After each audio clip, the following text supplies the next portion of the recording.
Salut la compagnie! Bienvenue dans Cogito Ergo Sum, le podcast qui cherche à décrypter les ingrédients d'une expérience utilisateur mémorable. Moi c'est Margot, je contribue à créer des expériences utilisateurs fluides et intuitives sur des logiciels, portails web ou applis mobiles depuis 2014. À travers ce podcast, j'ai envie de m'inspirer des expériences des autres. Je suis convaincue qu'il y a plein de points communs dans la création d'expériences utilisateurs, quel que soit le domaine. La prof qui prépare son TP pour ses élèves, le restaurateur qui travaille son concept de restaurant, ou les parents enjoués qui préparent le goûter d'anniversaire de leur enfant. C'est ce qu'on va explorer dans ce podcast. Quelle est la secret sauce des porteurs de projets qui ont réussi à créer une expérience utilisateur mémorable? Je reçois aujourd'hui Guillaume Grenier, chercheur dans le domaine de l'expérience utilisateur. Avec cette première interview de chercheur, j'inaugure un axe du podcast que je souhaitais développer depuis le début, celle de l'apport de la recherche académique sur la question cœur du podcast. Quelles sont les clés d'une expérience utilisateur mémorable? Ça faisait sens de démarrer avec Guillaume Grenier, que je connais depuis la parution de son livre coécrit avec Karine Lallemand, Méthode de design UX. Ce livre décrit dans le détail 30 méthodes pour concevoir des expériences optimales. Et c'est un peu la référence pour moi en termes méthodologiques, et c'est surtout en plein dans le thème. Bonjour Guillaume, merci d'avoir accepté mon invitation et d'être venu de si loin. Bonjour Margot, donc ravi pour ton invitation, ça me fait très plaisir. Est-ce que pour démarrer, tu veux bien te présenter, ainsi que ton parcours et ton ou tes jobs actuels? Oui, donc je m'appelle donc Guillaume Grenier, je suis chercheur dans un centre de recherche au Luxembourg qui s'appelle le Luxembourg Institute of Science and Technology. Donc on est un centre de recherche qui est, on va dire, en parallèle de l'université, on fait de la recherche plutôt appliquée. Dans mon parcours, moi j'ai fait un parcours assez classique en psychologie ergonomique, avec une orientation vers les interfaces ou les interactions humain-machine. Et puis petit à petit, je me suis orienté, parce que c'est aussi un peu la tendance, vers l'expérience utilisateur. Et j'ai fait un doctorat également, avec une thèse que j'ai soutenue en 2006, sur tout ce qui est travail collectif assisté par ordinateur à l'Université de technologie de Belfort-Montbéliard. Ok. Voilà. Et dans mon parcours et dans mon cursus et dans ma carte de visite, l'un des éléments aussi un peu marquants, c'est la co-rédaction que j'ai faite d'un livre avec Karine Lallemand sur les méthodes de design UX. Ouais, c'est grâce à ça que moi je te connais, notamment. J'en parlais en introduction. Pour moi, c'est la référence. Moi, je me suis formée sur le terrain parce que j'ai pas de formation en ergonomie et ça m'a vraiment beaucoup aidé. Donc, merci Eh ben, pour cette contribution. je pense qu'on est très heureux, Karine et moi, d'aider justement des professionnels, enfin, voilà. Tous ceux qui s'intéressent à l'UX de manière générale. Ouais, super. Alors du coup, avant qu'on démarre, vraiment, comme tu le sais, c'est un épisode un peu différent des précédents, puisque les précédents, j'interviewais plutôt des porteurs de projets Ouais. ou des porteuses de projets. Et là, c'est le premier que je fais, ce sera une série, mais c'est le premier que je fais avec un chercheur. Et donc, j'aurais bien aimé que tu nous donnes ta définition de l'expérience utilisateur. Qu'est-ce que c'est selon toi? Et puis, quelle est la nuance, s'il y en a, avec l'ergonomie, l'utilisabilité, ces différents concepts qu'on entend et qui se recourent partiellement, ou peut-être plus que ça. Ouais. Donc, bien sûr, dans la recherche, il y a plein de définitions, il y a plein d'articles qui traitent un peu de ces aspects-là. Après le positionnement ergonomie, UX, il y a assez peu de choses, mais il y en a quand même. Donc, je vais donner plutôt mon point de vue. Ouais. Donc, pour moi, l'expérience utilisateur, de manière générale, pour moi, ça touche à une dimension émotionnelle. Ça concerne en fait la conception d'un produit ou l'évaluation d'un produit, en s'intéressant bien sûr à une dimension liée à la facilité d'utilisation, la facilité d'apprentissage. Mais dans expérience utilisateur, il y a expérience. Et du coup, ça traite aussi, pour moi, des émotions que l'utilisateur va ressentir au moment de son interaction avec le produit. Et les émotions au sens large, donc bien sûr, ça va être du plaisir, du déplaisir, de l'attractivité, de l'envie d'utiliser, mais aussi des choses un peu plus générales comme le produit peut partager des valeurs avec l'utilisateur, je sais pas, des valeurs par exemple écologiques, utiliser moins de plastique ou des choses comme ça, être plus green pour les technologies.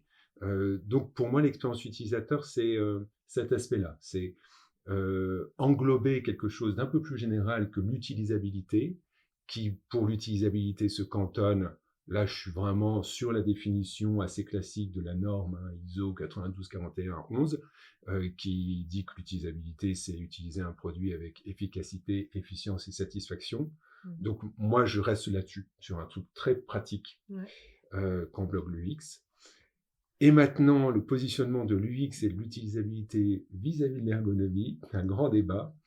Alors, on m'avait demandé de rédiger un petit chapitre là-dessus sur justement l'évolution de l'ergonomie, sachant que l'ergonomie, comme son nom l'indique, du point de vue du grec, c'est vraiment une science, une discipline qui est appliquée au monde du travail. C'est les lois du travail.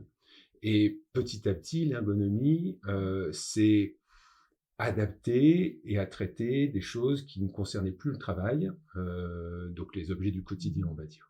Donc au début, je dis au début, mais c'est encore dans les années, début des années 2000, même encore aujourd'hui, bien sûr, le monde du travail est important pour l'ergonomie, pour justement assurer de la sécurité, de la satisfaction, mais ça peut être aussi du plaisir au travail.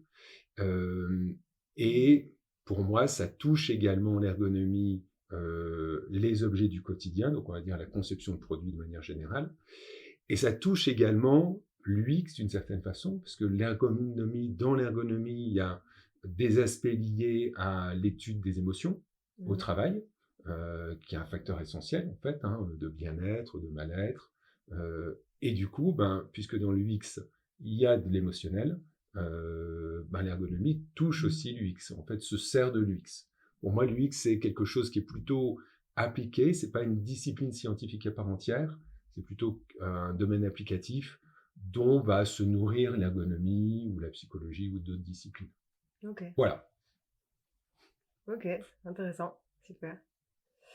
Alors du coup, avant de rentrer dans le vif du sujet, plus autour de l'évaluation de l'expérience utilisateur, c'est le sujet qui nous intéresse aujourd'hui, j'aimerais comprendre un petit peu mieux comment s'articule la recherche académique aujourd'hui dans cette thématique, sachant que, bon, moi je connais un petit peu le domaine de la recherche, mais plutôt la recherche en neurosciences, et j'avais pas conscience que ça existait en fait de la recherche en UX avant de vous connaître, Karine et toi. Est-ce que tu peux nous en parler, l'émergence de cette discipline, comment ça a pu évoluer? Du coup, en fait, l'UX, ça va être utilisé par des disciplines scientifiques, donc des branches, on va dire, pas de l'UX en tant que tel. Pour moi, l'UX, c'est pas une discipline de recherche, mais ça va être un objet de recherche pour, à nouveau, la psychologie, l'ergonomie, pourquoi pas la sociologie, les sciences de l'éducation aussi. Il y a beaucoup de travaux aussi qui vont chercher à approfondir en fait l'expérience utilisateur. Et du coup, dans ta question, il y a qu'est-ce que peut apporter ou comment développer l'UX du point de vue scientifique? Ouais. Il y a beaucoup de recherches qui sont sur on va dire, des validations de méthodes. Donc, comment donner un caractère scientifique à des méthodes particulières qui sont parfois un peu originales. Donc bon, je ne parle pas des méthodes classiques comme les entretiens, les observations, ça c'est maintenant, je ne vais pas dire prouvé scientifiquement, mais en tout cas, c'est des choses très très courantes, mais des méthodes un peu plus originales comme les courbes UX, par exemple. Je ne sais pas si tu vois ce que c'est, en fait, les courbes UX, où on demande c'est une méthode d'évaluation, où on va demander à l'utilisateur de dessiner son expérience à travers le temps. C'est ça, en fonction du temps, ouais. C'est ça. J'ai déjà vu ça dans une conférence de Karine, je crois. Oui, absolument, parce qu'elle aime bien cette méthode-là. Et du coup, il y a des recherches, alors, c'est quelques-unes en tout cas, la volonté de la recherche, c'est de faire en sorte que cette méthode, elle puisse, on va dire, se normaliser. Et qu'on s'assure de sa validité, c'est-à-dire ce que l'on pense mesurer à travers, par exemple, donc les courbes UX, est-ce que c'est vraiment ce qu'on mesure? Donc, est-ce que c'est vraiment, on va dire, l'expérience à travers le temps? Ou alors, comment on va analyser, comment on va standardiser l'analyse de ces courbes UX? Parce que c'est pas évident, c'est quelque chose de très qualitatif. Et je pense par exemple à un thésard de l'Université libre de Bruxelles qui a posé une sorte de cadre d'analyse des courbes UX en on va dire, quantifiant ce qui monte, ce qui descend, et cetera, le niveau moyen des courbes, pour pouvoir comparer d'une courbe à l'autre. Donc, pour aller au-delà d'une analyse purement qualitative. Donc, il y a ça dans la recherche en UX, sur cet aspect de standardiser les méthodes. Il y a aussi, par exemple, la construction de modèles de l'UX. Qu'est-ce que comprendrait l'UX? Donc, il y a les modèles assez classiques d'Assensal, mais il y en a d'autres aussi qui englobent plein de choses. Il y a des recherches aussi qui portent sur à nouveau la standardisation par exemple, de questionnaires en UX. Comment on construit et comment on standardise des questionnaires qui vont porter sur l'expérience des sites de commerce, par exemple. Donc des questionnaires qui n'existent pas encore, ou qu'il faut continuer à étendre, à faire évoluer. Voilà, ça peut toucher en fait beaucoup de choses qui peuvent toucher les méthodes en tant que telles ou la définition plus générale de l'expérience utilisateur, on va dire. D'accord. Et du coup, comme tu le disais tout à l'heure, finalement, les labos de recherche, c'est plutôt des labos en psycho ou en sociaux, c'est pas des labos du X, quoi. Non, c'est pas, Ça, pour moi, hein, c'est pas des ouais, labos du X. Il y a, je citais effectivement la psycho, la socio, il y a aussi les sciences du design, oui. aussi, bien sûr. Mais un labo du X, il est toujours connoté en fait par une discipline particulière. Ok. Ouais. Et du coup, sur l'aspect scientifique, moi, c'est quelque chose qui me questionne beaucoup depuis quelques années. La robustesse des résultats qu'on peut obtenir. On entend beaucoup de critiques sur la recherche en psychologie, alors peut-être moins de ces dernières années, je sais pas, mais des années, des décades avant, où en termes de tests statistiques, c'était pas forcément terrible, ou alors les études étaient jamais reproduites, on pouvait jamais les reproduire, finalement, il y a un peu toujours cette course à la publication. Et je voulais connaître ton point de vue sur ton domaine. Est-ce que tu as l'impression, vu que c'est très appliqué, peut-être que c'est différent, ou est-ce que tu as l'impression que les résultats qui émergent sont robustes, justement? Alors, c'est difficile à dire parce que pour moi, ils sont robustes à partir du moment où ils sont publiés. Il y a de la robustesse, c'est toujours critiquable, mais à partir du moment où ça fait l'objet d'une publication, pour moi, il y a eu une sorte de sélection et c'est toujours enrichissant.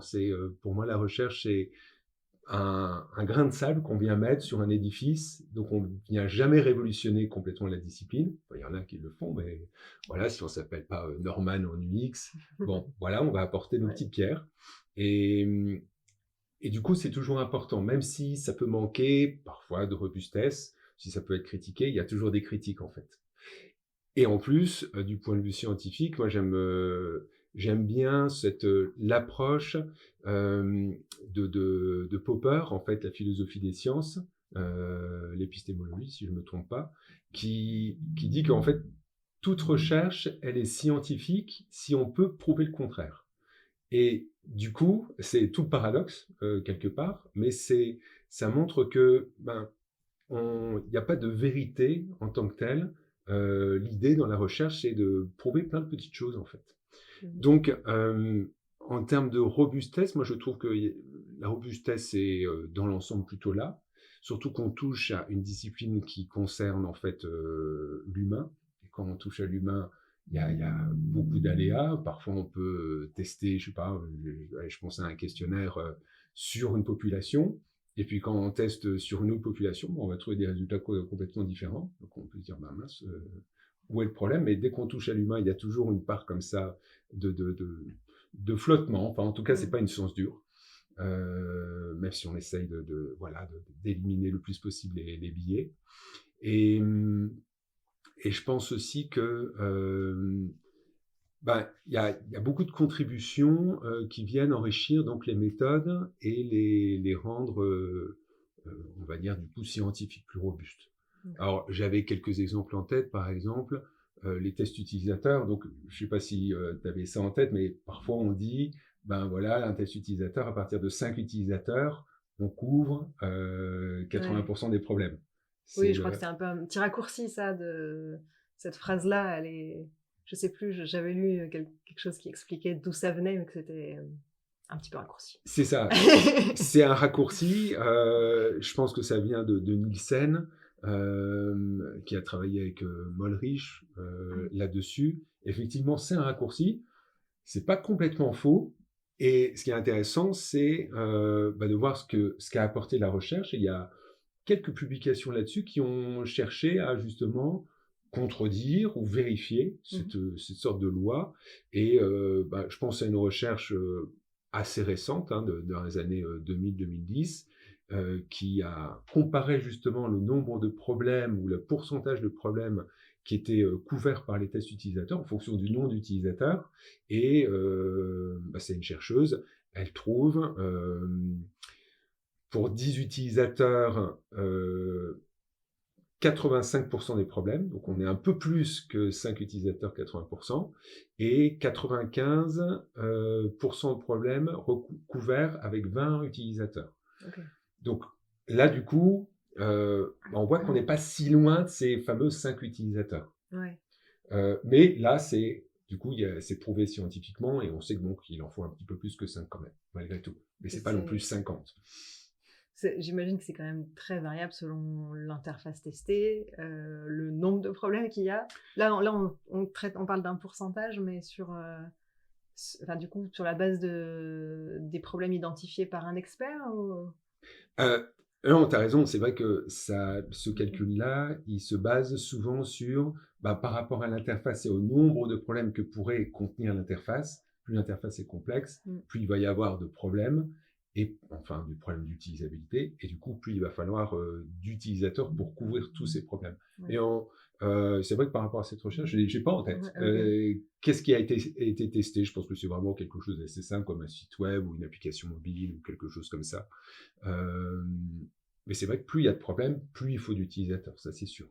Mais combien il y a de problèmes, combien de problèmes contient une interface, a priori, on ne le sait pas. Oui, c'est ça. Donc le 100%, je ne sais pas comment il est estimé dans ces calculs-là.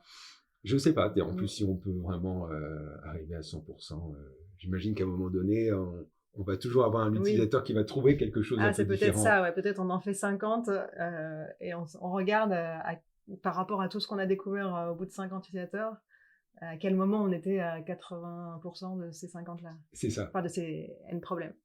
Ouais, c'est peut-être ça la méthode. Et il y a d'autres recherches sur, par exemple, les tests utilisateurs qui, par exemple, se sont intéressés à la qualité du prototype.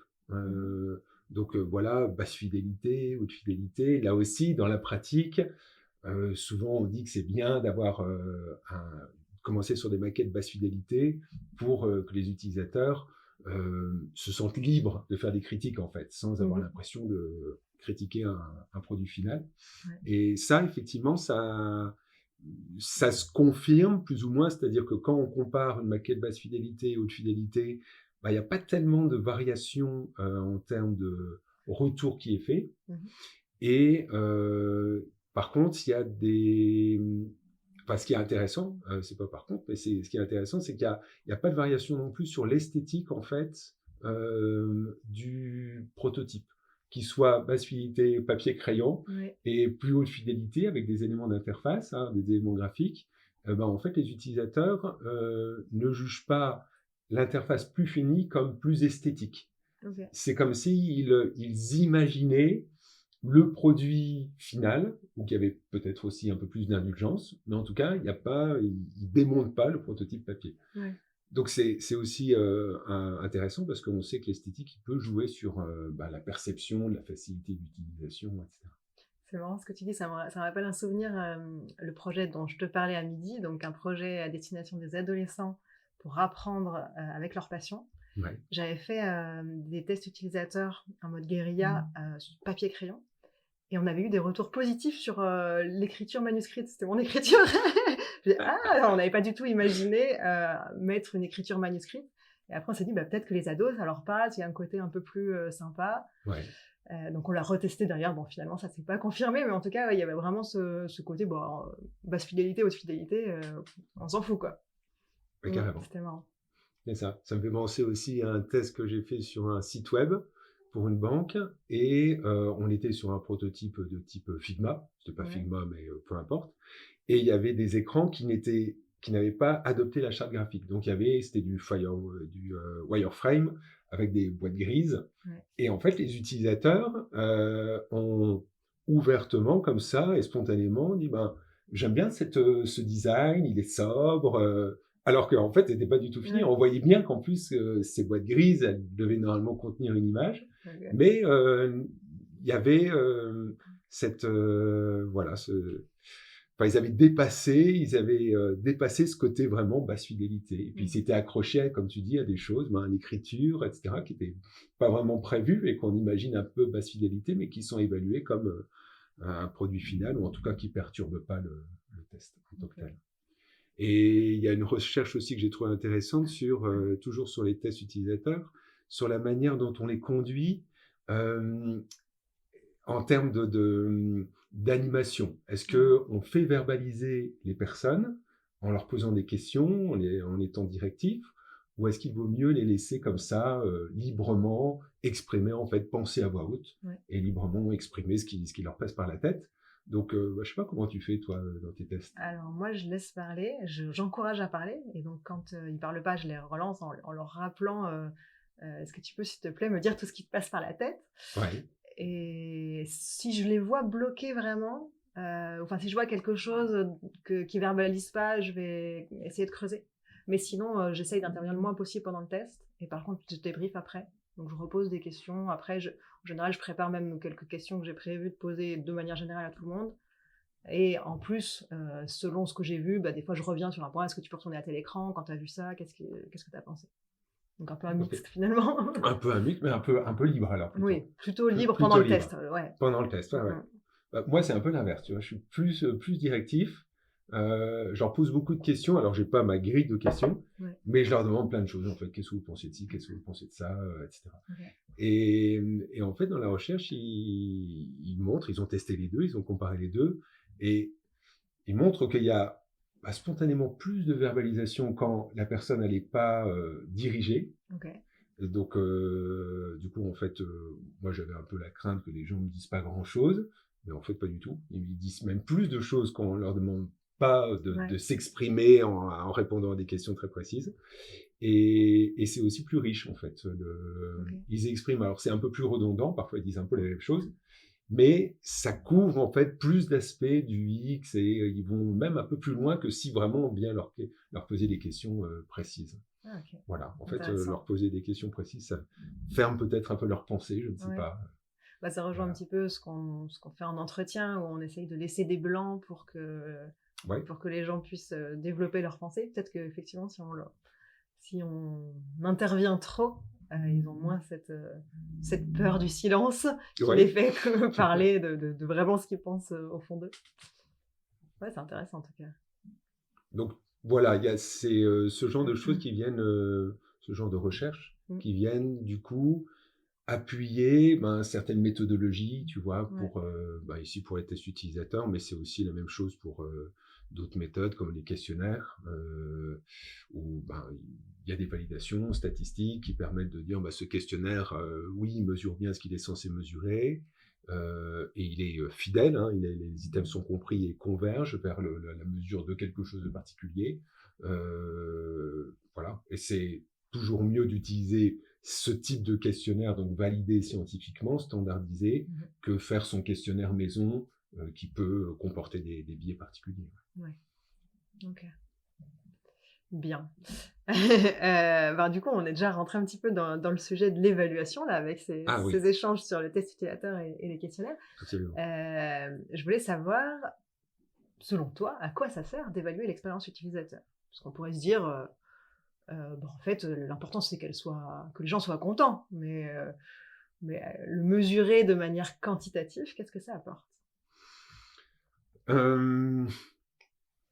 Bien évidemment, pour moi, ça apporte de s'assurer qu'on va dans la bonne direction. Donc, du coup, le produit qu'on conçoit, puisqu'on est dans l'évaluation, et du coup, pour moi, l'évaluation et la conception sont très liées. En fait, c'est des phases itératives. Mais du coup, c'est simplement s'assurer que le produit qu'on conçoit, il va répondre aux besoins, il va répondre aussi aux exigences de la tâche, hein, il va apporter de la satisfaction, il va apporter des émotions positives. Donc voilà, c'est s'assurer qu'on va dans la bonne direction. Et puis, ça permet aussi de façon très classique, de comparer, par exemple, hein, des itérations, de voir que il y a des évolutions, que non, le choix qu'on a fait à ce moment-là, ça va moins bien que l'étape d'avant. Ça permet de comparer des produits différents aussi entre eux. Ça permet de faire du benchmark, de savoir comment on se positionne par rapport à la concurrence. Donc, mesurer l'UX, ça fait partie intégrante pour moi de l'ADN de concevoir un produit, en fait. Parce que si on l'évalue pas, on peut pas savoir si tout ce qu'on fait, il est vraiment bon. Et si on a des retours d'utilisateurs, c'est pour moi une forme d'évaluation qui est peut-être pas structurée, mais c'est une forme d'évaluation. On sait que oui, ça marche. Voilà. Après, il faut s'intéresser à est-ce que ces retours qu'on a, est-ce qu'ils sont représentatifs? Est-ce que c'est tous les utilisateurs, ou en tout cas une population assez suffisamment importante pour se dire oui, c'est vraiment bien, ou c'est pas terrible. Ouais. Donc voilà, évaluer l'UX, ça sert à tout ça. Okay. Et à s'assurer qu'on est bon, qu'on est sur les rails. Moi, autant sur la partie test utilisateur, donc des retours plus qualitatifs, c'est sûr, je m'en sers vraiment au quotidien dans mon travail. Au quotidien, peut-être pas, mais aussi souvent que possible. Et la valeur, je l'aperçois immédiatement parce qu'on a des retours très construits sur quels sont les problèmes. Et du coup, avec c'est à nous de trouver les pistes pour y répondre, mais en tout cas, ça apporte directement au projet. Et là où je me pose plus de questions, c'est sur tout ce qui est quantitatif. Même si moi j'adore ça, parce que j'adore mesurer des choses, faire des graphiques, et les questionnaires SUS et UEQ, qui sont les deux que j'utilise le plus. J'aime beaucoup à chaque fois que j'arrive à les mettre en place, parce que c'est pas toujours le cas. Et en général, ce que j'aime faire, c'est le avant-après mon intervention. Et je vois une évolution et je suis contente, mais j'ai un peu l'impression que je me fais du bien à moi-même, mais que finalement le projet, il s'en moque. Mon client, il s'en moque souvent. Alors, si j'arrive à rentrer en contact avec le service marketing, ils sont contents parce que ça leur fait une bonne com sur les réseaux sociaux, mais ça s'arrête là. Et du coup, je m'interroge un peu plus sur ces aspects-là, quantitatifs, de finalement, concrètement, dans quel cas ça contribue vraiment, quoi. Ou est-ce que c'est pas juste pour confirmer, mais en même temps, on a passé du temps, on sait bien que c'est mieux que ce vieux truc qui avait 25 ans, et qui était tout moche. Bon, c'est pas une grosse surprise. Alors, peut-être on a monté plus sur un axe que sur un autre, et tiens, on aurait pu travailler un peu plus cet axe-là, mais j'ai l'impression qu'à chaque fois, j'ai pas des grandes surprises, quoi, sur ces sujets-là. Pour les aspects quantitatifs, questionnaires, pour moi, c'est complémentaire, bien sûr, à d'autres méthodes, des méthodes classiques comme les tests utilisateurs, qui sont un peu plus quantitatifs, ou qualitatifs, où tu vas savoir ce qui va, ce qui va pas. Mais moi, je trouve que c'est, comme tu fais, je trouve que c'est important justement d'avoir cette mesure malgré tout, parce que c'est comme un thermomètre, en fait. Ça permet de poser aussi un diagnostic, ou de s'assurer, oui, à nouveau, est-ce qu'il y a une vraie évolution? Parce que parfois, c'est peut-être une évidence, mais il y a d'autres moments où on a l'impression de faire mieux, et puis ça va moins bien. Ouais. En fait, on a l'impression de créer des parcours qui sont plus faciles, plus ergonomiques, plus fluides, et en fait, non, on complexifie les choses. Donc, je suis un peu comme toi, j'aime bien aussi quantifier les choses. En plus, c'est des outils de communication qui sont souvent assez criants, qu'on arrive à bien faire passer auprès des clients. Et c'est, oui, une courbe qui progresse, c'est toujours plus rassurant qu'une courbe qui décroît. Et je pense que c'est pas toujours aussi systématique, le fait qu'il y ait des évolutions toujours positives. Peut-être j'ai un biais lié au fait que je travaille beaucoup sur des logiciels très vieux. Donc forcément... C'est que tes projets sont des réussites à chaque fois, parce que j'ai en tête, tu vois, pour le SUS, justement. Ouais. Moi, je dis SUS, mais Voilà, parce que SUS, ça fait rigoler toujours tous Oui, mes c'est vrai. étudiants. Donc, Je comprends. Je vais peut-être et changer ma façon de parler. tu fais comme tu veux. Mais du coup, pour le SUS, il y a une recherche où, justement, je pense que c'est vraiment de Brooke, en fait, de celui qui a créé le SUS, et qui, en évaluant plusieurs versions d'un logiciel, a observé, en fait, des mesures avec des chutes des scores, parce que, généralement, quand il y a des versions qui sont trop en rupture par rapport aux versions précédentes, ça nécessite de nouveaux apprentissages, et c'est là où on observe effectivement des baisses de score. Oui. Et c'est là justement où, grâce à la quantification, on peut être vigilant et se dire, ok, on peut l'expliquer comme ça, mais il faut bien s'assurer que ce qu'on est en train d'imposer aux utilisateurs, eh bien, ils vont être capables de se les approprier, de s'approprier ces nouvelles fonctionnalités ou ces nouveaux parcours, et qu'on va à nouveau, pour les versions suivantes, réaméliorer nos scores, quoi. Ouais. Ah, Donc, il c'est y a des points de intéressant. rupture qu'on peut observer. Ouais, ok. C'est vrai que moi, quand je l'utilise, justement, je me dis, l'ancien logiciel, je l'ai évalué auprès de personnes qui le connaissaient parfaitement. Donc, j'ai envie de me mettre dans des conditions à peu près équivalentes et j'envoie jamais le questionnaire juste après la sortie. J'attends 3 à 6 mois que les gens se soient, enfin, tu vois, qu'ils soient dans des conditions à peu près équivalentes. Ouais. Donc, forcément, j'ai pas du tout cet aspect, j'y comprends plus rien parce que ça a tout changé. Donc, peut-être que je triche un peu finalement dans ma manière de l'utiliser. Peut-être qu'effectivement, si tu as la possibilité de le soumettre juste après justement l'introduction de la nouvelle version et 6 mois Et plus de le tard, refaire 6 mois après, ça peut être intéressant. tu pourrais voir effectivement s'il y a eu ce moment de rupture et où les utilisateurs sont un peu perdus. Ouais. En tout cas, C'est intéressant à tester. Voilà. C'est pas Ok. toujours systématique. Du coup, si on parle d'évaluation de manière générale, c'est quoi les méthodes les plus fiables selon toi pour évaluer la qualité de l'expérience utilisateur? Alors, pour moi, les évaluations les plus fiables, alors c'est difficile de différencier ce qui est fiable et utile aussi. Pour moi, les tests utilisateurs, c'est fiable, ça présente plein de biais, mais il y a tellement de recherches aussi qui sont menées là-dessus pour à nouveau standardiser, avoir des codes, comprendre justement aussi comment il faut les animer, etc., l'importance du prototype, basse et haute fidélité, que pour moi, ça en fait aujourd'hui une méthode fiable et qui, de toute façon, est incontournable. Donc, le test utilisateur comme méthode fiable. Le questionnaire aussi, bien sûr. Alors lui, il se base sur d'autres recherches, sur des recherches plus statistiques, psychométriques, où il y a beaucoup de choses, et les questionnaires qu'on utilise, comme justement c'est le UEQ que tu utilises, hein, c'est ça? En plus du SUS, le UEQ, il a été longtemps validé. Il a plus, selon moi, une approche, on va dire, dédiée aux praticiens. Il y a eu quelques publications, et il y en a toujours. D'ailleurs, j'ai découvert récemment qu'il y avait un UEQ+, qui intègre, en fait, qui se veut un peu une toolbox. Je ne sais pas si tu le connais. Non, je ne connais pas. Non. Mais voilà, c'est plus large, plus large, ouais, absolument. Il est plus, donc il a une trentaine de dimensions comme ça, de boîtes d'items qu'on peut agencer comme on veut pour évaluer des produits très particuliers. Donc là, on peut s'interroger sur sa validité en fait scientifique, c'est-à-dire que du coup, puisqu'on agence ce questionnaire comme on veut, alors à nouveau, en prenant des boîtes d'items, il faut garder les boîtes en tant que telles, les dimensions en tant que telles, mais la globalité du questionnaire, quelle robustesse il a, quelle validité il a au final, ça, je ne sais pas. Les auteurs, ils y répondent pas de cette façon-là, mais c'est intéressant, en tout cas, c'est une autre approche.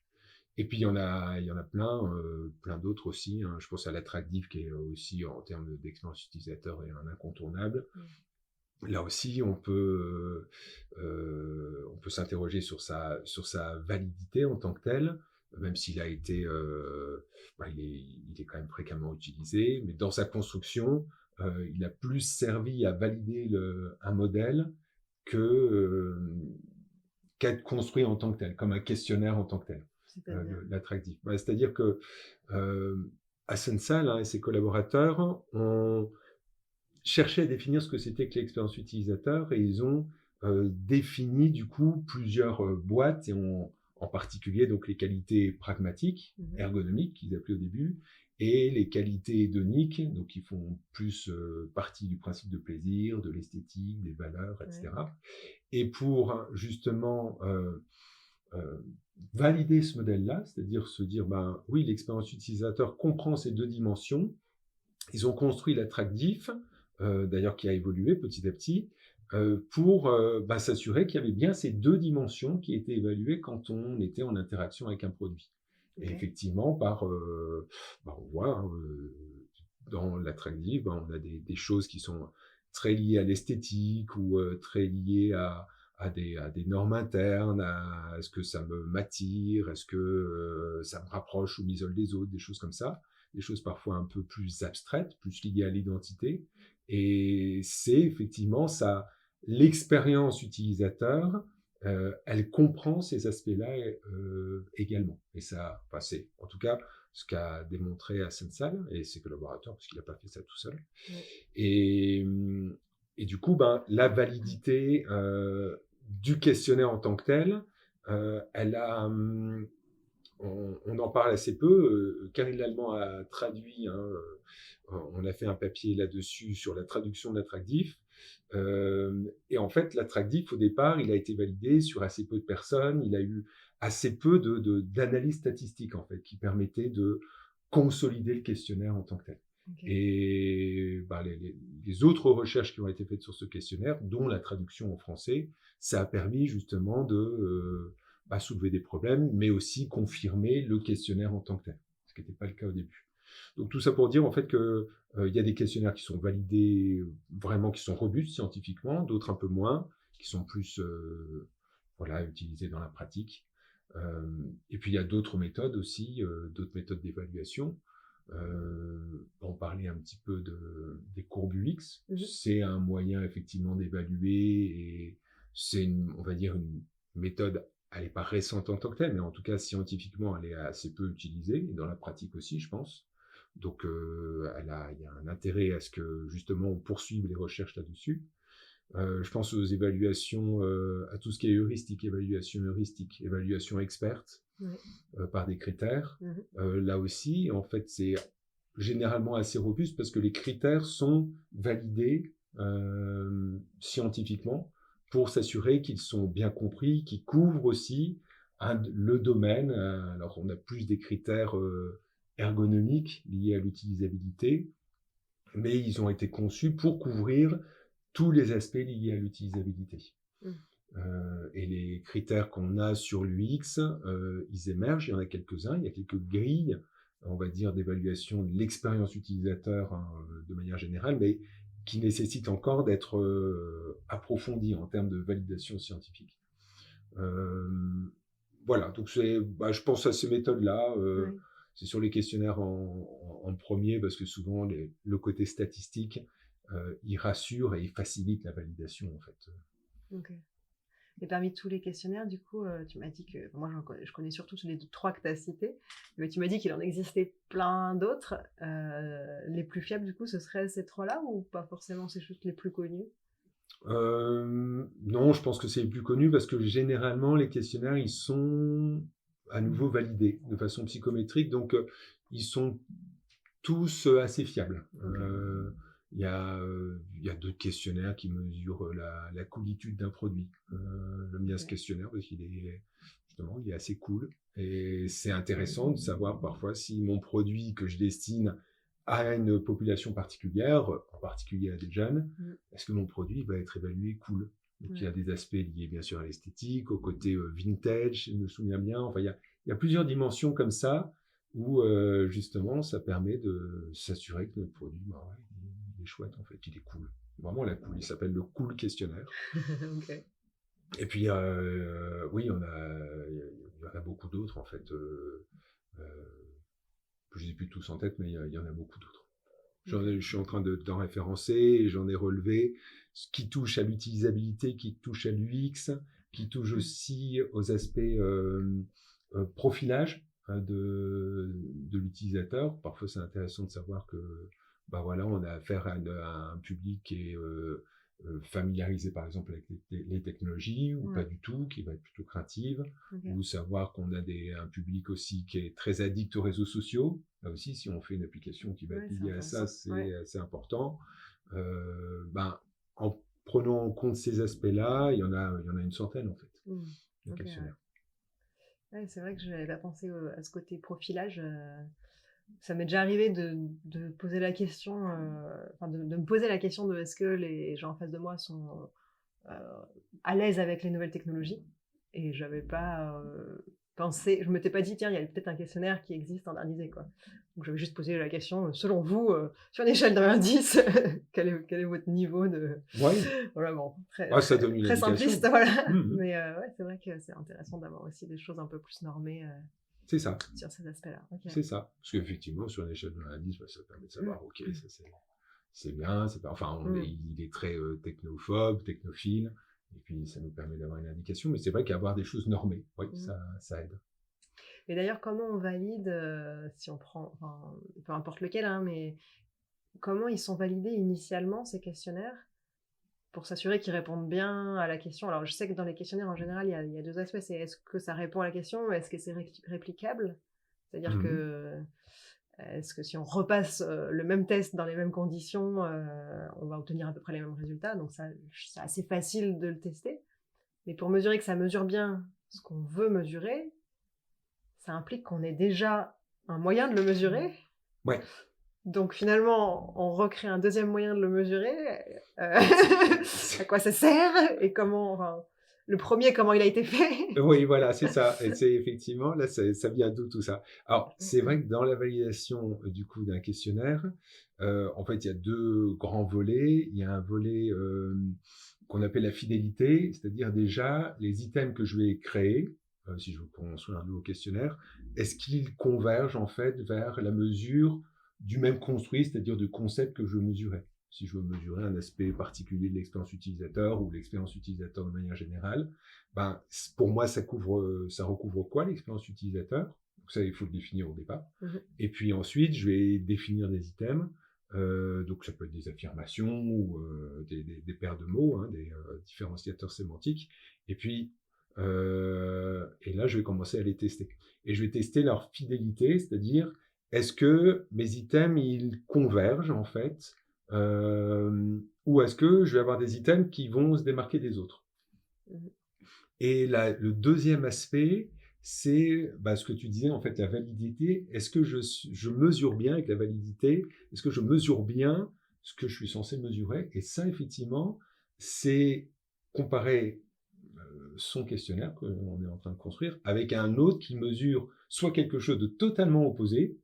Alors ça peut être, si on fait un questionnaire sur le bien-être, ça va être, on va le comparer avec le mal-être, un questionnaire sur le mal-être, mais en UX, il n'y a pas vraiment d'opposé, comme ça je vois pas. Et du coup, je vais le comparer avec des questionnaires, du coup, qui existent. Mais alors, le tout premier questionnaire qui a été créé,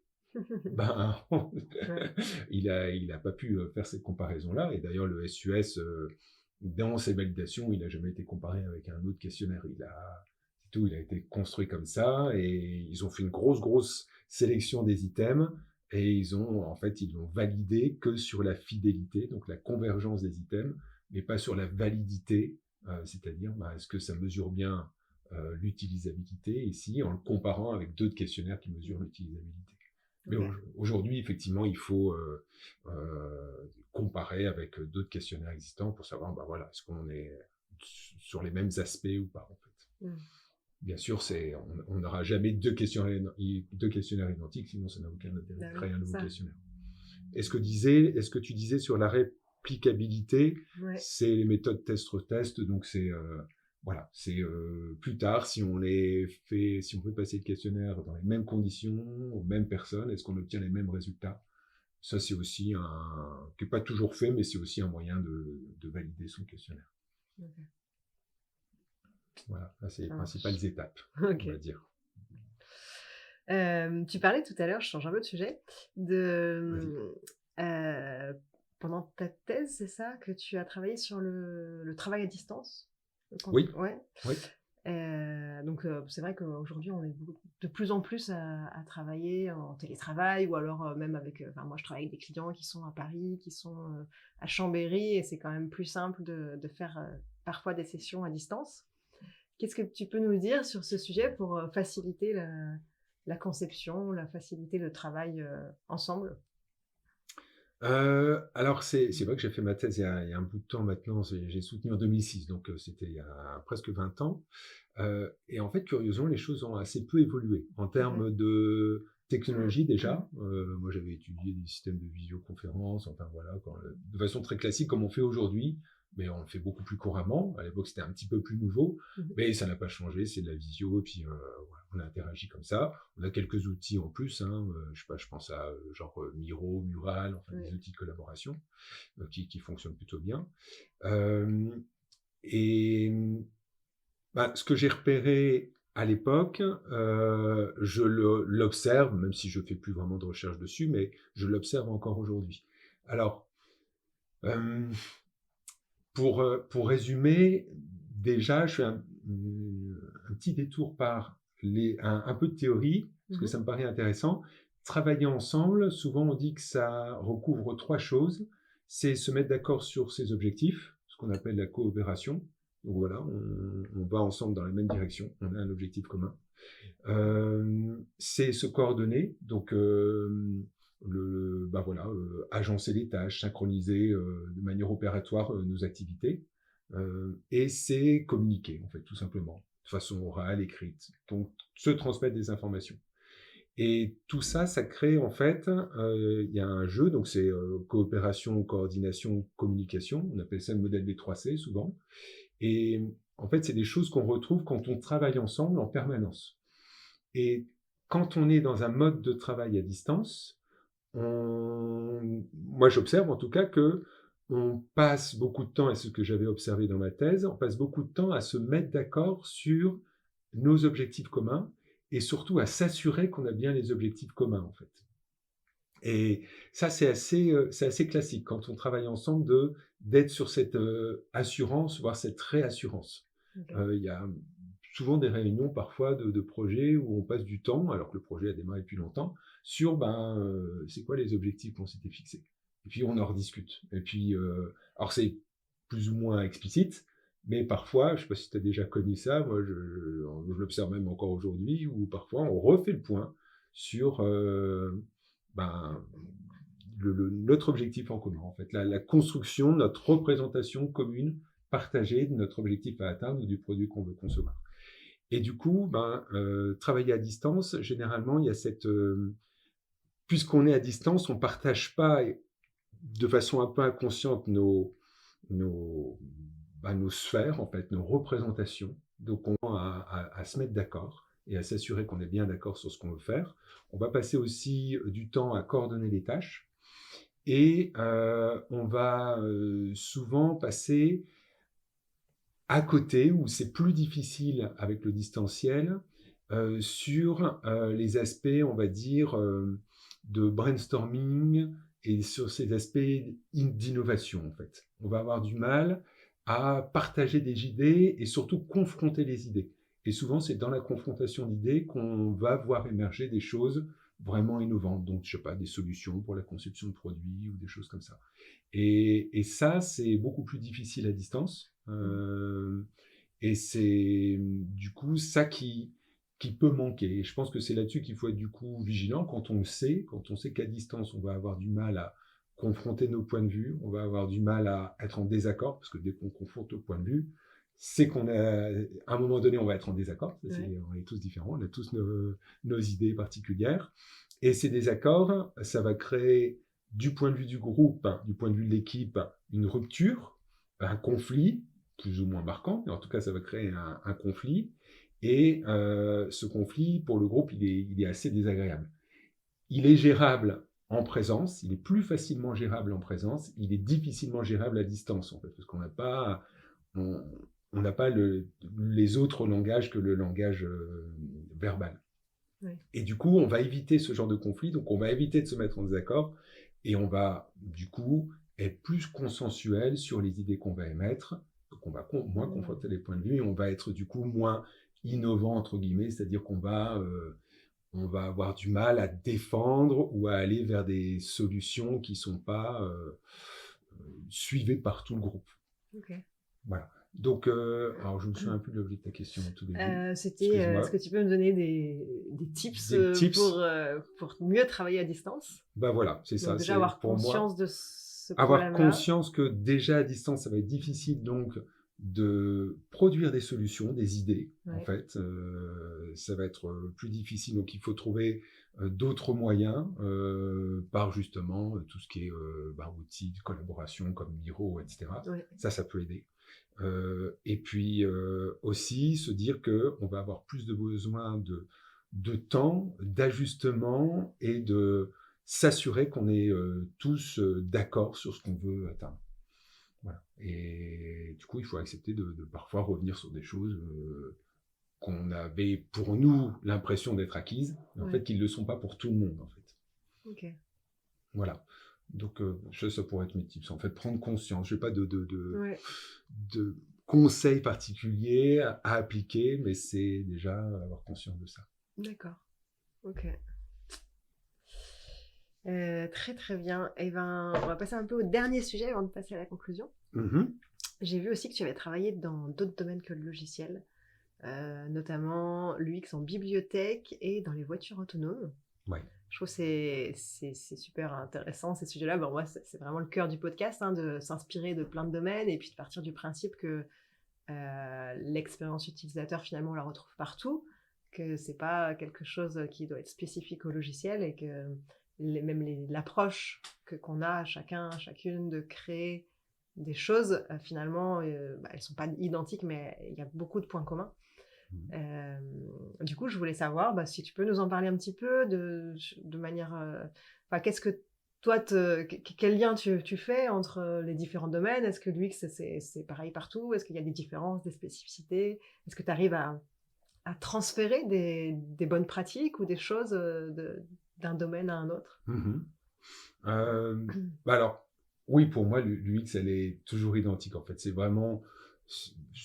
C'est une manière de penser, en fait. Hein. Et puis, il y a les étapes de l'expérience, du design de l'expérience utilisateur qui sont très classiques, avec l'exploration, l'idéation, la génération et l'évaluation, qu'on peut appliquer dans n'importe quel domaine. Donc, par exemple, en bibliothèque, alors, j'interviens pas sur des missions de réagencement de bibliothèques.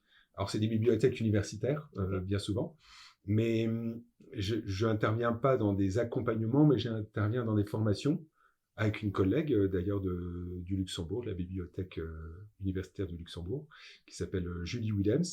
Et on anime depuis plusieurs années maintenant, 7-8 ans, des formations donc, auprès des bibliothèques qui font appel à nous. Et les bibliothèques, c'est un terrain justement pour l'UX qui est extraordinaire parce qu'on peut observer les choses. Les problématiques, elles sont vraiment identiques à la conception de produits. On a des usagers dans les bibliothèques, les étudiants ou d'autres personnes, hein, souvent c'est ouvert à n'importe qui, comme les utilisateurs. Ce sont des utilisateurs de services et c'est facile d'observer justement ce qu'ils font, ces étudiants, leurs problématiques. Et c'est passionnant aussi d'imaginer des services, des améliorations justement de ces services qu'on leur propose.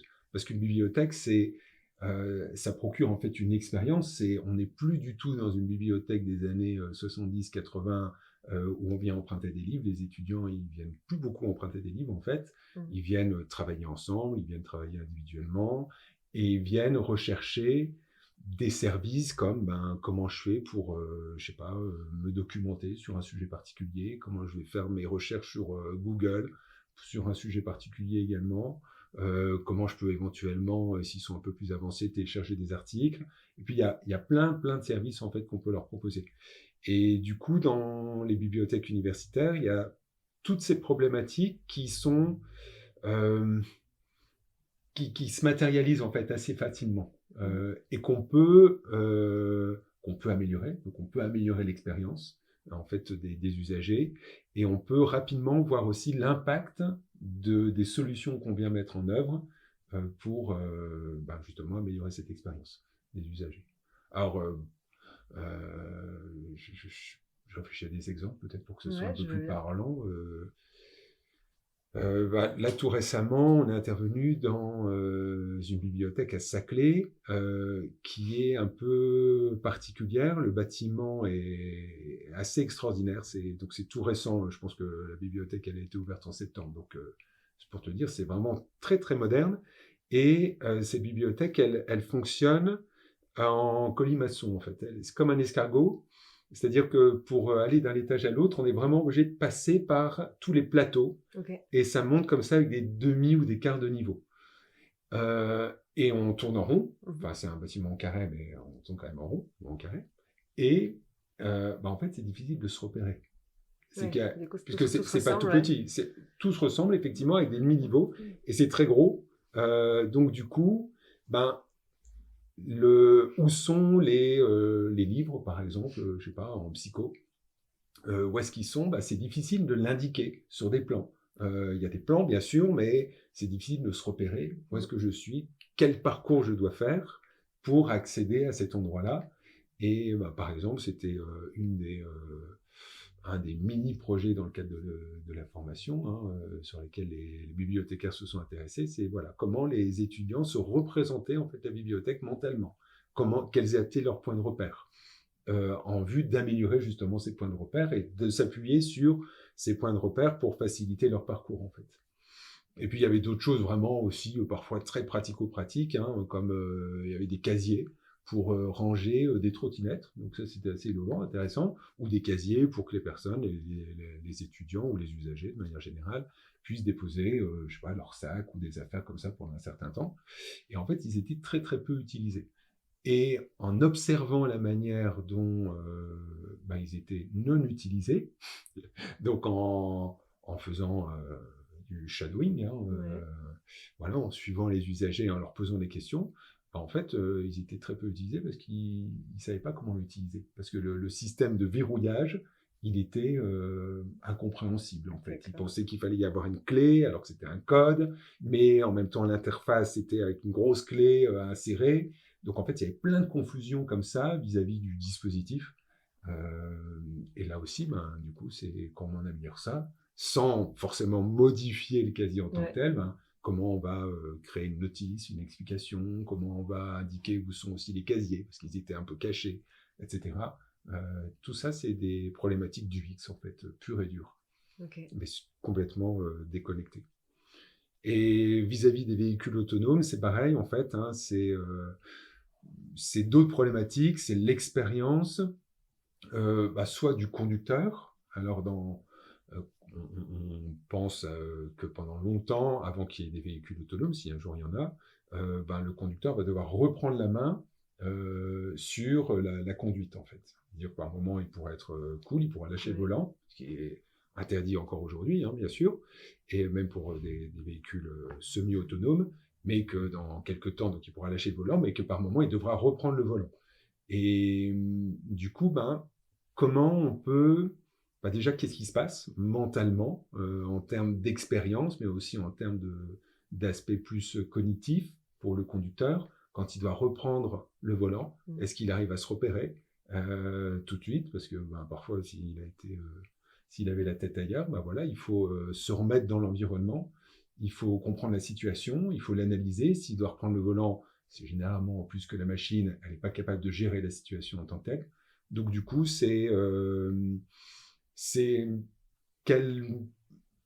comment on doit mettre en place une meilleure expérience, un dispositif, ça peut être des interfaces, souvent embarquées, des alertes, des informations, pour que le conducteur ait une meilleure expérience possible à ce moment-là.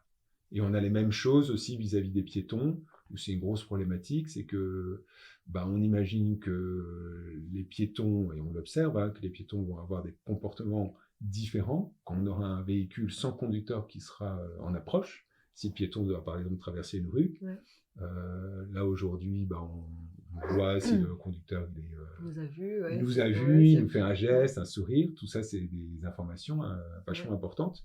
Et en fait, on n'aura plus tout ça. Donc, comment on crée cette interaction-là comment on améliore l'expérience du piéton. Et là aussi, il y a des solutions en termes d'interface externe. Alors, il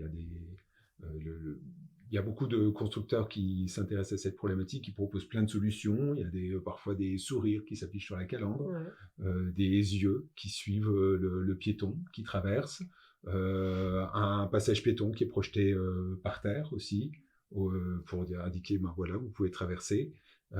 Tout ça, ça contribue à l'expérience utilisateur. C'est des solutions très technologiques. Ici, on est sur des interfaces, en fait. On appelle ça des interfaces externes, mais on est sur des solutions expérientielles, en fait. Ouais. Voilà. Donc, on est toujours sur le même cycle de identification des problématiques, chercher des solutions et tester ces solutions par le biais de prototypes. Donc, tout qu'on fait, c'est toujours applicable. La démarche est toujours applicable.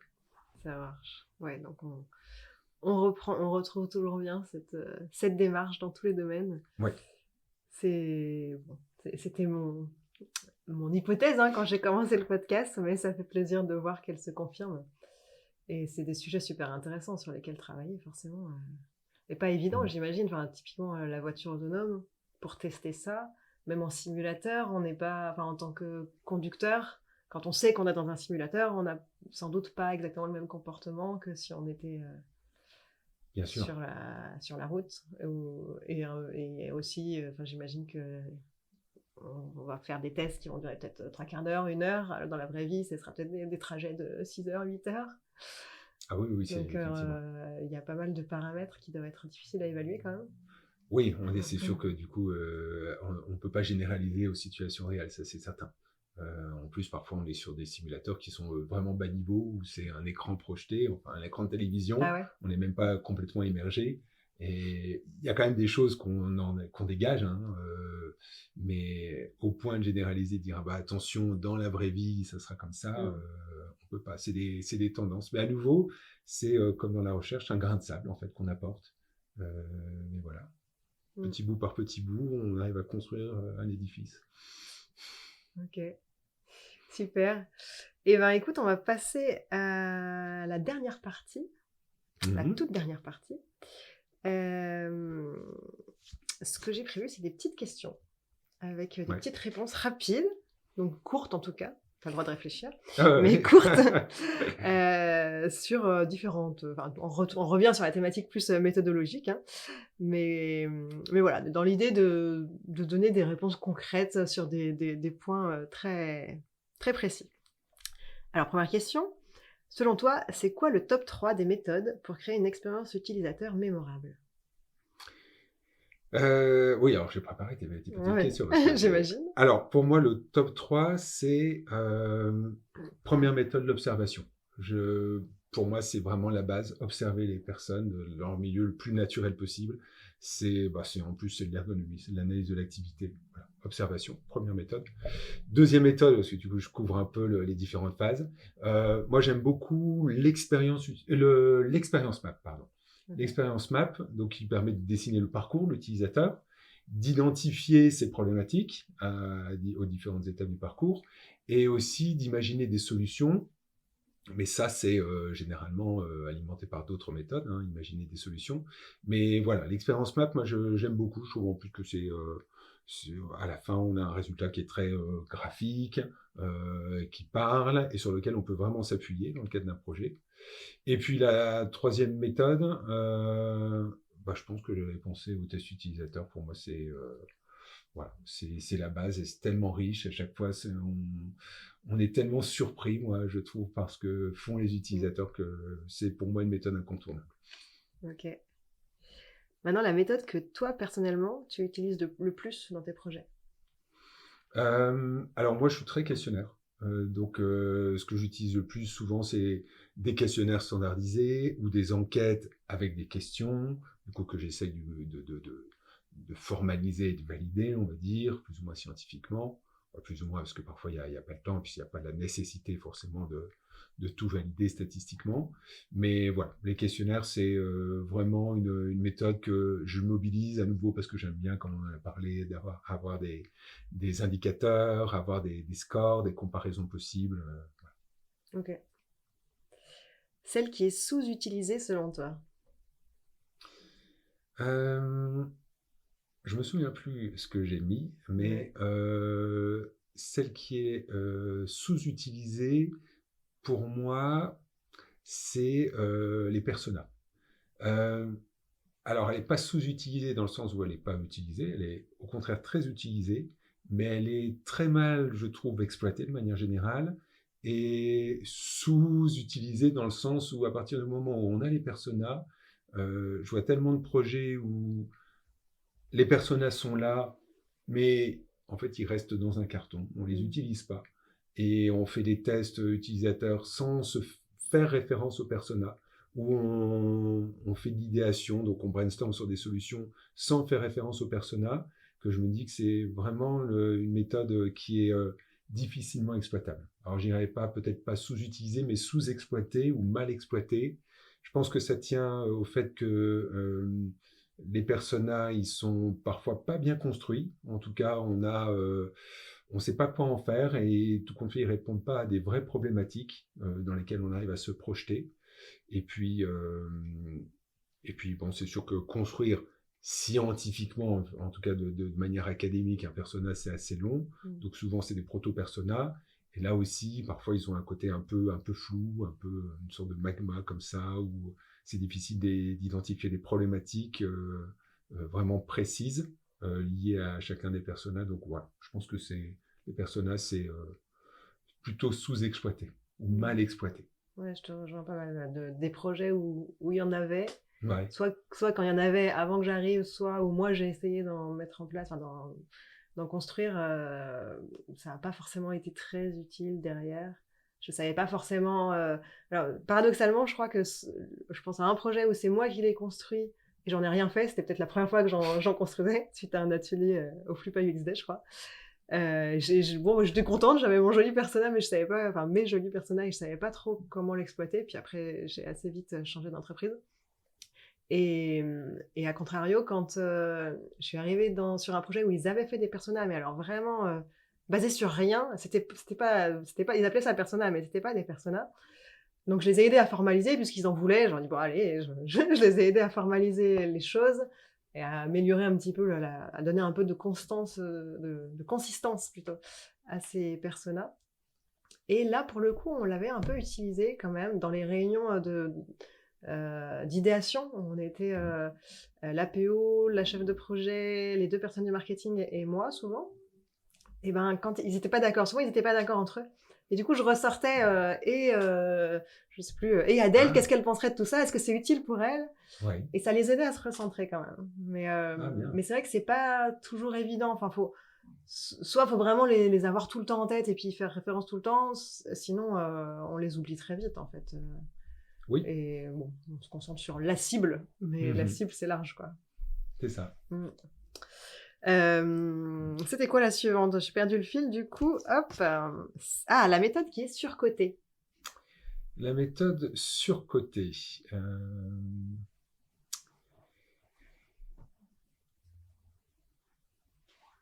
Eh ben, je ne sais plus. Okay. Je vais regarder mes fiches. Vas-y. Du coup, je ne sais plus ce que j'avais noté. Peut-être que j'avais mis méthode surcotée des personnages, je t'avoue. Moi, je pense que j'aurais mis celle-là. Ouais. Si j'avais été à ta place. Oui. Pour cette raison-là, oui, que souvent sous-utilisé. Alors, eh bien, carrément, je me suis emmêlé. Ok. Alors, comment on fait? Eh ben, la méthode qui est surcotée. La méthode surcotée, eh ben, du coup, pour moi, c'est les personas. Okay. Surcotée, à nouveau dans ce sens-là, en fait. Comme tu l'as expliqué. Donc, ça pourrait coller avec ta précédente question. Voilà, comme j'ai expliqué, effectivement, surcoté parce qu'on a l'impression que ça va faire plein de choses et puis souvent, on la met de côté. Ou on les met de côté. Ouais. Ok. Et du coup, la méthode sous-utilisée. Alors, la méthode, pour moi, la sous-utilisée, c'est, j'ai pas noté une méthode en particulier, mais c'est la phase d'idéation, en fait. C'est des méthodes qui vont permettre de trouver des solutions. Et souvent, on fait un brainstorming ensemble, et puis on y va comme ça, puis on note sur des post-it ou des choses comme ça. Et en fait, je pense qu'il y a plein d'autres méthodes, en fait, d'idéation qui permettent de trouver des solutions en s'appuyant pas sur des personas, mais en tout cas, il y a d'autres méthodes en tant que telles que le brainstorming. Et je trouve que, du coup, cette phase d'idéation, elle est sous-cotée dans le sens où on n'exploite peu d'autres méthodes que le brainstorming en tant que tel. Donc, j'aime beaucoup, moi, utiliser l'UX des villes, en prononciation Je connais pas française. celui-là. J'ai entendu Ouais. le terme, mais j'ai pas encore pris le temps de chercher. C'est quoi en quelques mots? Bah, c'est une agence déjà c'est Akiani, Ok. une agence une agence web, Ouais. enfin du X, qui a en fait matérialisé sous cette forme-là. En fait, c'est ce qu'on appelle un brainstorming inversé, c'est qu'au lieu de chercher les meilleures solutions, on va chercher les pires solutions. En tout cas, on va imaginer les pires expériences. Et à partir des pires expériences, on va pouvoir développer des solutions qui vont éviter les pires Hmm. expériences. Donc, comme il explique très bien, hein, comme oui, chez Akiani, c'est pas une méthode qui va permettre d'innover en tant que telle, mais c'est une méthode qui va permettre de sécuriser notre produit pour éviter les grosses erreurs. Et il y en Ok. a partout des grosses erreurs où on se dit, mais comment ça a été inventé ça? Et voilà, l'UX Devil, il sert à ça. C'est une méthode, du coup, c'est une forme de brainstorming qui est extrêmement ludique et qui, en fait, que je vois assez peu utilisée Ok. sous cette forme-là ou sous une autre forme. Et il y en a d'autres, en fait. Hein, je pense aussi, alors c'est pas vraiment une méthode d'idéation, on est presque, enfin on est dans la génération, mais le storyboard, j'aime beaucoup aussi, parce qu'on Ah va oui. poser l'idée, on va commencer à la matérialiser, on peut travailler ensemble, donc on peut être sur une phase d'idéation là-dessus, et avant de s'engager sur du prototypage, eh bien on a un début de solution, on arrive à se projeter dans... on ergonomise ce qu'on pourrait dire l'activité future souhaitable ou Mm. l'activité future probable. Et, et je trouve que ça, souvent on a l'impression qu'on a imaginé les usages futurs, mais c'est souvent mal construit ou c'est complètement implicite. Et voilà, moi je trouve que il manque des méthodes, en tout cas on ne mobilise pas assez de méthodes d'idéation. Mm. Ouais, effectivement, enfin, je te rejoins sur le fait que souvent ça va être brainstorming et même, enfin, moi, j'ai pas forcément de l'inspiration.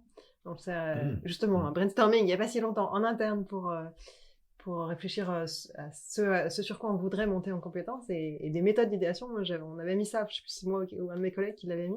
Ouais, Parce que moi, c'est toujours brainstorming ou Crazy Eight, tu vois, les deux. Enfin, Crazy Eight, on ouais. est déjà plus dans la conception, mais à plusieurs. Et, et c'est vraiment quasiment que ça que j'utilise. Je me dis, bah, il existe d'autres choses, faut tester, quoi. Oui, vous voyez, des petites choses. Mm. Je pense aussi au Lotus Blossom, qui est une forme de brainstorming, mais très structurée sur la forme d'une carte mentale. Ok. Et ça aide aussi, en fait, plutôt que de partir comme ça, où on ne sait pas vraiment où on va aller, ça structure les idées, et je trouve que ça marche bien avec certains publics, on va dire, certains clients. Le Lotus Blossom fonctionne bien. Ok. Ouais, Ah bah, j'irai creuser ça. ouais. Merci. Euh, Où j'en suis là. Ah, quel est le résultat de recherche que tu as obtenu dont tu es le plus fier par sa robustesse ou son impact sur le monde professionnel? Absolument, ça j'avais noté, ça c'est ta question. Alors, pour moi, c'est très simple, c'est simplement la traduction justement du SUS. Ok. Parce que ben, c'est de loin un questionnaire en termes d'utilisabilité le plus utilisé. Mhm. Et il manquait, en fait, il y avait plein de personnes qui l'utilisaient, hein, et moi le premier, sans avoir l'assurance que la traduction qu'on en faisait, elle était fiable, en fait. Comment tourner les phrases. Donc souvent, c'était une traduction mot à mot. Ouais. Et du coup, ben, on a fait, hein, avec un collègue, Alexandre Baudet, une traduction validée scientifiquement du SUS. Dans la méthode de traduction, on avait deux traductions en fait, hein, parce qu'au début il y a une étape où on demande à des personnes de faire la traduction et de se mettre d'accord sur une traduction consensuelle, on va dire. Donc là, on demande à des personnes du domaine, mais qui sont aussi là bilingues, en tout cas qui n'ont Ouais. pas de problème en anglais. Et on avait deux traductions qui se distinguaient, une traduction mot à mot et une traduction plus reformulée avec des expressions ou des formulations françaises. Le SUS, on a par exemple des items comme je pense que je vais utiliser le système fréquemment, mais en français on dit pas ça. Je trouve que c'est trop lourd. On dit pas je pense que je vais. On va dire plutôt je vais utiliser ou je pense. Enfin, en tout cas, on simplifie beaucoup.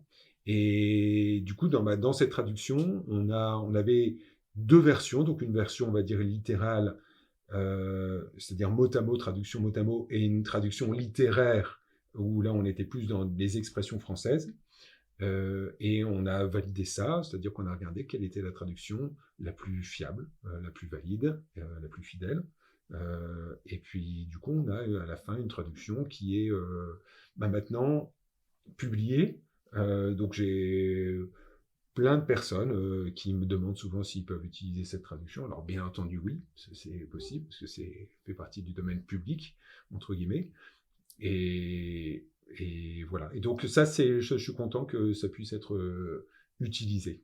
Ok. Voilà. Voilà, moi, je l'utilise. Merci Ah bah encore. voilà. Tu utilises ma traduction? Oui, je crois bien. Ah bah Ouais. super. Il me semble.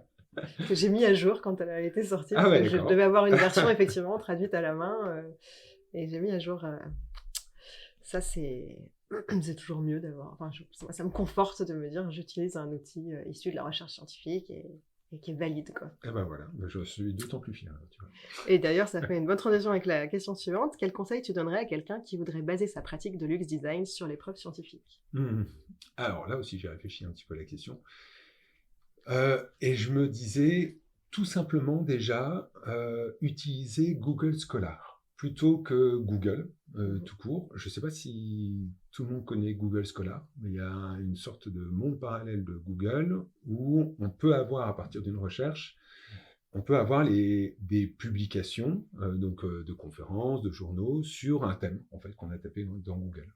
Et je pense que déjà ça c'est vraiment le premier pas pour avoir des bases scientifiques, en tout cas s'appuyer sur une pratique quand on fait des recherches sur une méthode, par exemple, en trouvant ces références scientifiques.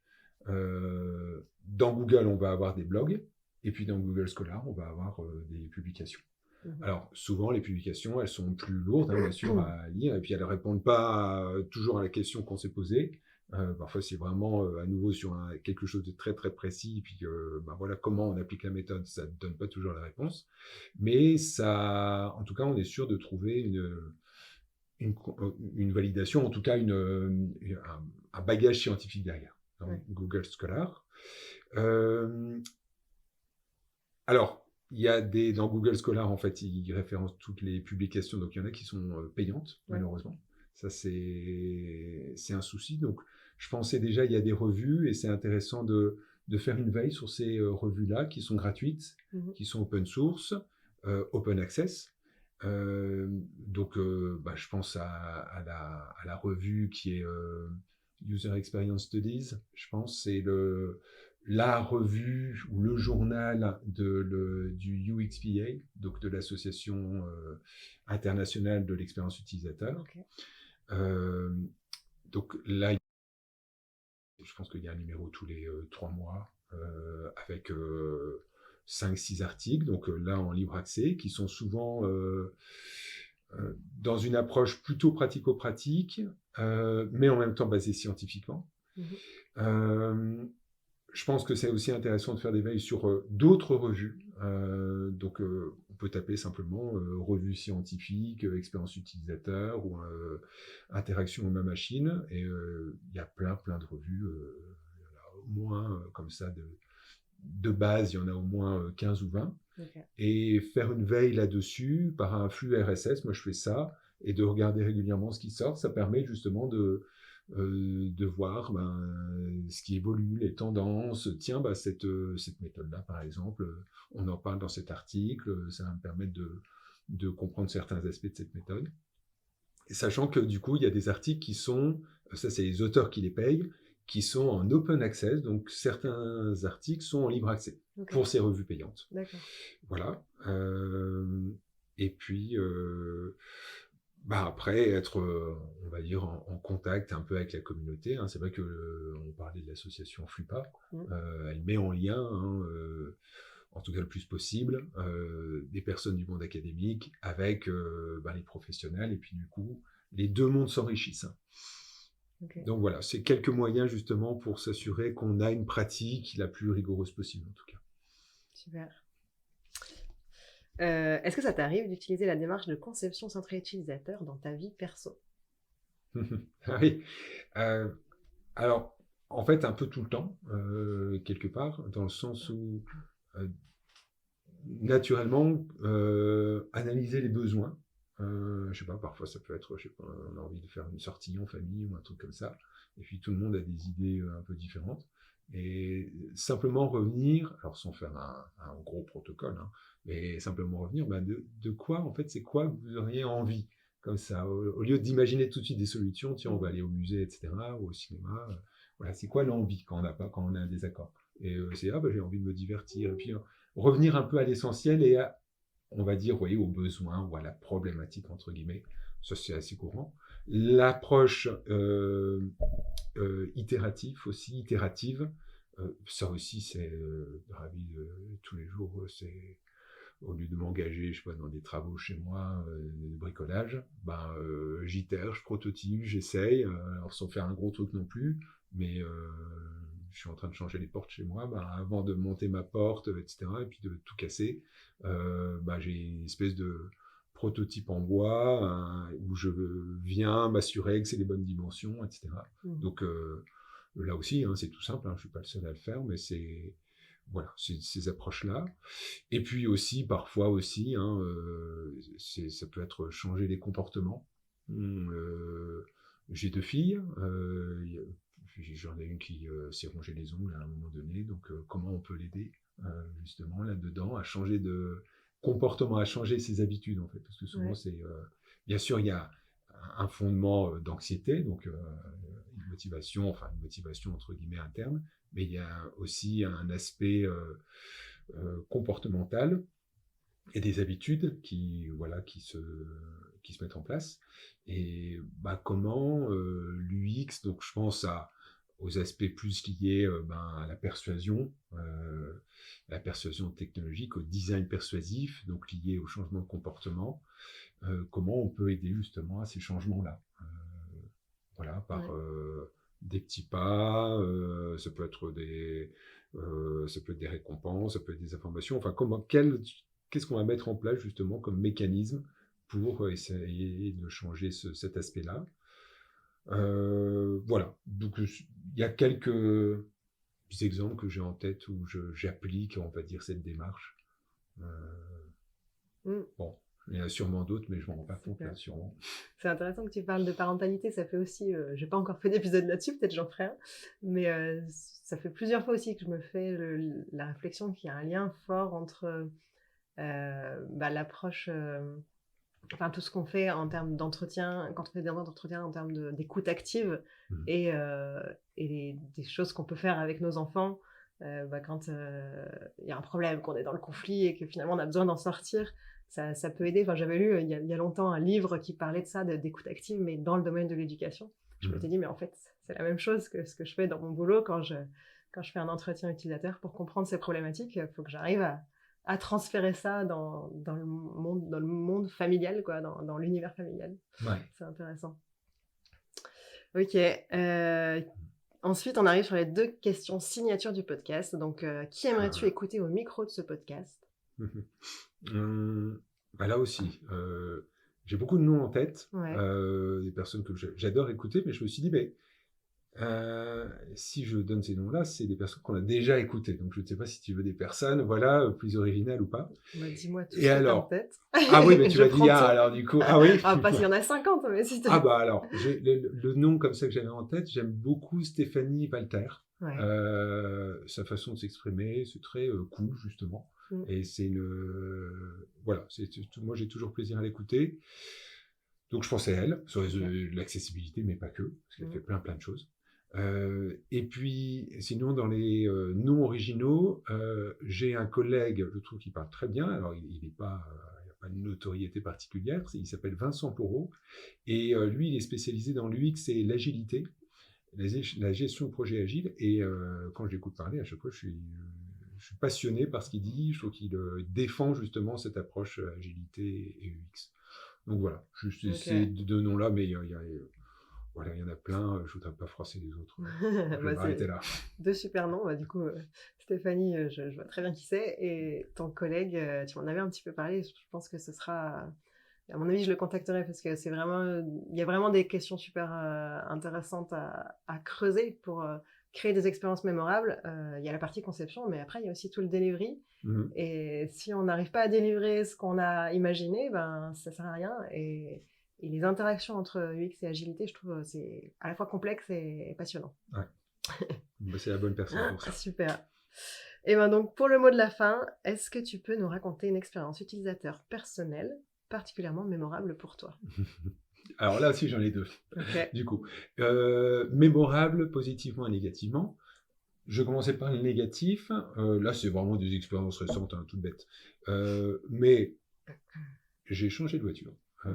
J'ai acheté une voiture d'occasion en Belgique en me disant, on est en Europe, j'habite en France, hein, je suis arrivé au Luxembourg, mais j'habite en France. Donc, passer d'une voiture qu'on achète en Belgique à une voiture qu'on va faire immatriculer en France, ça doit être assez simple. J'ai regardé un petit peu comme ça, bon, ok, ça avait l'air. Donc j'ai acheté ma voiture en Belgique, et en fait, ça a été un vrai casse-tête avec le système français de l'ANTS, qui est le système maintenant en ligne par lequel on doit passer. Il y a de moins en moins de préfectures, il y en a très très peu d'ailleurs, hein, qui maintenant font les démarches d'immatriculation. Mmh. Donc en préfecture, il faut passer par le site ANTS, et c'est en termes de, on va dire, d'utilisabilité, mais ça dépasse l'utilisabilité parce que quand on a envie de jeter son ordinateur par la fenêtre, on est dans l'expérience. C'est vraiment une catastrophe. Et pour donner juste un petit exemple, alors je dis ça vraiment, j'ai envoyé quand j'ai pu, parce que là aussi il y a très très peu de moyens de rentrer en communication et de dire, bah voilà, j'arrive pas à certaines étapes, je comprends pas ce qu'il faut faire. C'est assez bloqué. Plusieurs fois, je m'ai dit, bah, comme ça, en toute modestie, et puis sous forme de clin d'œil, en disant, mais si vous voulez, je peux vous aider à améliorer votre système d'une façon ou d'une autre, parce que là, je suis un utilisateur lambda, j'y arrive pas du tout, et je pense que du coup, je suis sûrement pas le seul, en fait. Mmh. Et en plus, c'est pour moi quelque chose, immatriculer sa voiture, ça concerne tout le monde, des technophiles, des technophobes, et ça doit être complètement accessible cognitivement, en tout cas. En termes d'accessibilité de site web, mais aussi cognitivement, ça doit être simple. Et pour donner juste un exemple, il n'y avait pas que ça, mais dans les écrans, il y avait à un moment donné un menu déroulant obligatoire. Donc il fallait que je choisisse une option, et il fallait que je choisisse l'usage que j'allais faire de mon véhicule. OK. Alors moi, pas rouler et me rendre à mon travail ou ailleurs, partir en vacances, ben je dis OK. Et dans le menu, en fait, déroulant, c'était des choses du style voiture militaire, usage Mmh. militaire, usage administratif. Il y avait plusieurs options pays de Gex, donc j'imagine que c'est pour ceux qui travaillent en Suisse ou je ne sais quoi. Enfin, vraiment, rien ne me parlait. Et il y OK. avait une option en transit, et du coup, je me suis dit, bah, ça doit être quelque chose comme ça. Euh, et en fait, à chaque fois, ma demande d'immatriculation était refusée, mais sans qu'on m'explique pourquoi. Ah, l'enfer. Et à chaque fois, c'était, ben, puisqu'en plus il avait débordé, c'était 3-4 semaines minimum de délai. D'accord. Et généralement, on a un mois entre le moment où on achète son véhicule et faire sa nouvelle immatriculation. Et en fait, dans ce menu-là, j'ai fini par imaginer, et c'est passé, que l'option qu'il fallait que je choisisse, c'était, bah, tout en haut, il y avait choisissez votre option, et il y avait tout le reste en dessous. Et en fait, j'ai laissé choisissez votre option en me Non. disant c'est peut-être le truc par défaut, ou c'est rien, il n'y a pas aucune D'accord. Ouais. correspondance avec ce qu'il y a en dessous. Et ben oui, c'était ça, là c'est Oh là passé. là, d'accord. Et là, je me suis dit, il y a un gros problème. Ouais. Là, ça va pas du tout. Oui, et puis à tous les niveaux, parce que la gestion d'erreurs où tu as aucune information sur ce qui a bloqué, Ah oui, absolument. la cata, OK. Voilà, oui, oui, oui. Donc là, il y a beaucoup de travail à faire, et je sais qu'il y en a qui travaillent dessus, hein, sur pas ce site-là en particulier, mais sur les sites gouvernementaux. Je sais qu'il y a Mmh. énormément de travail et que c'est très complexe, et j'imagine aussi que ça a été conçu d'abord sur le processus, parce que c'est sûrement complexe pour harmoniser toutes les règles européennes et tout. Donc tout le workflow, on va dire, hein, il doit être assez compliqué. Je pense que ça s'est concentré là-dessus, concentré aussi sur la technique, parce qu'il y a plein de pièces à joindre, hein. Il y en avait une quinzaine, vraiment. Voilà. Mais tout ça aussi sans aide. Ce qui était assez rigolo, c'est que, par exemple, à côté de sélectionner votre usage, il y avait une petite bulle d'aide. Alors, quand on clique dessus, c'est sélectionner votre usage, en fait. Voilà. Donc voilà, pire expérience. Et meilleure expérience, là aussi, comme ça, ce qui me vient spontanément, c'est, j'en ai parlé, c'est la bibliothèque en fait de Paris-Saclay, le Lumen, elle s'appelle, parce que c'est, sur le coup, on se dit, c'est un peu bizarre cette façon de monter. En plus, c'est assez haut, et puis il n'y a pas d'ascenseur. En tout cas, c'est conçu. Il y a un ascenseur bien sûr pour les personnes à mobilité réduite, mais l'ascenseur, il est caché. C'est pas fait du tout pour être pris. Et du coup, c'est un peu étrange. Et en même temps, je m'en souviens, c'était au mois de février, donc là, ça fait 2 mois, je m'en souviens comme si c'était hier. Cet espace, cette expérience de bibliothèque, elle est assez incroyable. Et on s'y sent bien, c'est très lumineux, et il y a un effet waouh. En fait, on a envie d'étudier là-dedans. Je me suis dit, mais c'est le propre de la bibliothèque. Si on arrive à créer ça, cette envie, c'est la base, et tout compte fait, on aura répondu aux besoins essentiels. Voilà. Donc, ce qui est mémorable pour toi, dans le premier cas, c'est la frustration, finalement. Oui. Voire peut-être un sentiment de pas y arriver, quoi, que c'est incompréhensible. Et avec un gros sentiment de dévalorisation, parce que, en tout cas, je me dis, mais je suis complètement débile, en fait. Je n'y arrive pas. C'est ça, ouais. Donc, il y a vraiment cette remise en cause individuelle. Oui. Et dans l'autre cas, c'est le bien-être, quoi. C'était quoi? C'était l'aspect serein? C'était l'aspect original de l'architecture Oui, l'aspect, effectivement, presque plénitude, et puis serein, comme tu dis. L'originalité, en fait, de l'architecture, elle est effective au début.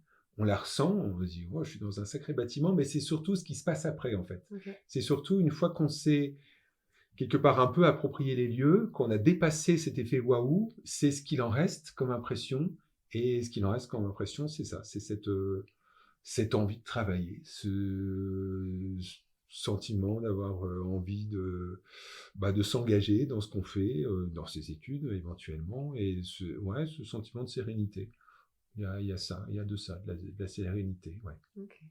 Puis il y a des gros fauteuils, il y a des espaces de collaboration justement qui sont comme ça sur des niveaux qui sont vraiment agréables en fait.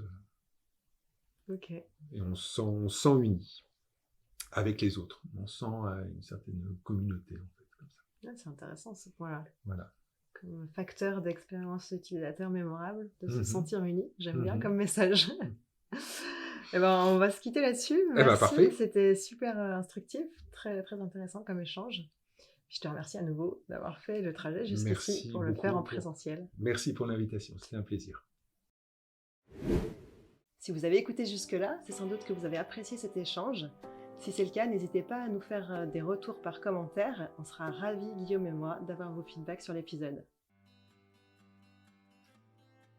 Merci d'avoir écouté le podcast Cogito Ergo Sum. Vous pouvez le retrouver sur toutes les plateformes d'écoute. Pour ne pas louper les prochains épisodes, n'hésitez pas à me suivre sur X ou LinkedIn. Retrouvez-moi également avec du contenu exclusif sur TikTok.